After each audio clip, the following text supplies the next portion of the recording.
Hi betting experts, on Saturday the 26th of November we've got 8 races on ITV on Saturday, the best of the action from Newcastle where it's fighting 5th day and Newbury where there's some cracking handicaps and some really interesting racing at a high level. We start off with our betting expert Daily Nap, runs in the 120 at Newbury, a handicap chase in memorial of Peter O'Sullivan, 2 miles 6.5 furlong class 2 for 4-year-olds and upwards, and I think Killer Kane should now be spot on after a very promising seasonal reappearance at Exeter at the start of the month. Now he was in a pretty warm race there first time, but he was well backed, he travelled strongly, made a couple of uncharacteristic jumping errors, just got a little bit tired when one paced from 3 out. I thought he shaped really well. I think that form is pretty good and the drop back slightly in trip will definitely suit him. His young rider Brendan Powell is riding at the very top of his game and Joe Tizard has been flying since taking over the licence from Colin at the start of the season. Our betting expert value angle selection runs in the 230 at Newbury. It's the Coral Bet Bundles intermediate handicap hurdle, registered as the Jerry Field in a Premier handicap over 2.5 miles a furlong, and this looks a brilliant opportunity for Teddy Blue of Gary Moore. Now Gary had a quiet couple of months, but the yard have really hit form in the last week or so with Goshen and numerous others landing hefty market support, and this one has taken a while to get the hang of hurdling. In truth, he's a bit of a free-going sort. He pulled hard in his first couple of starts, but he was much more like it given his head from the front flying around Fontwell in a weak race last time out, coming home unchallenged. Now he's back into handicaps here. You'll see a much more patient ride on this occasion, but I think he will settle in this, the best race he's running. He's a free goer. The drying decent ground at Newbury should suit. I think it's going to be probably good to soft at worst there. Should be absolutely ideal. I think he'll be cruising over these, turning for home, and hopefully be able to see out the trip. The remaining 6 races on ITV, we'll do them in time order.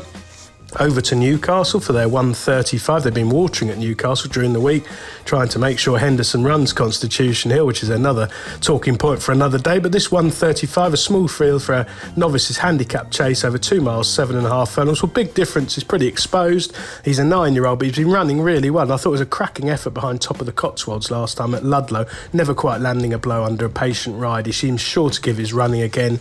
He's getting weight all round from some horses who've got a little bit to prove. Back to Newbury for the 155, a handicap hurdle over 2 mile 4.5 furlongs. Lord Baddesley's been thriving like all of Chris Gordon's so far this winter. He finished a very good second behind Nappers Hill, first time out at Chepstow, form that has worked out superbly. Numerous winners have come from that race. He was one of them. He landed hefty market support last time out. He's up to a career high mark now and up in class at Newbury, but I think the galloping track will suit him more than last time's win. And he does remain with a bit of upside in handicaps. 210 Newcastle, their feature, a grade 1. Well, Constitution Hill, providing they all turn up, at the moment they are. Constitution Hill is one of the best prospects I think I've seen for a very long time, probably since Sprinter Sacra. He swerved Ascot last weekend because the ground, which was good to soft, was thought to be too fast. I think it's only going to be good to soft at Newcastle, so it'll be interesting to see what goes on there. He's got Epatante to beat in a match, but I think he's got much more potential than his stablemate and should be far too strong and come home alone. He's liable to get a good pace to aim at because not so sleepy or liable to go off 1,000,000 miles an hour.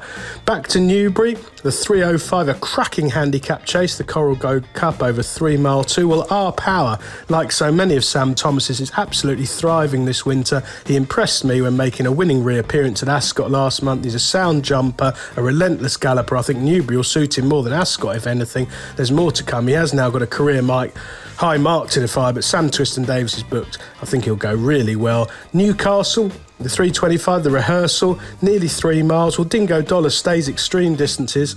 I'm hoping they're going to go a mad gallop up front and he'll be able to swoop through late. Now, he is now a 10-year-old, but he returned from 6 months off with a cracking winning effort at Aintree last month. Stays a lot further than his 3-mile trip, as I say, and I think he can come through late under Mania. Finally, at Newbury, the 340, a handicap chase over 2 miles and half a furlong. Well, Amarillo Sky did us a real turn at Cheltenham earlier in the month, making all, jumping superbly, fending them all off. He's got winning form at Newbury in the past. It really suited him. I think he's going to take some stopping here under a very positive ride from Brendan Powell. Best of luck with all 8 ITV races on Saturday, betting experts.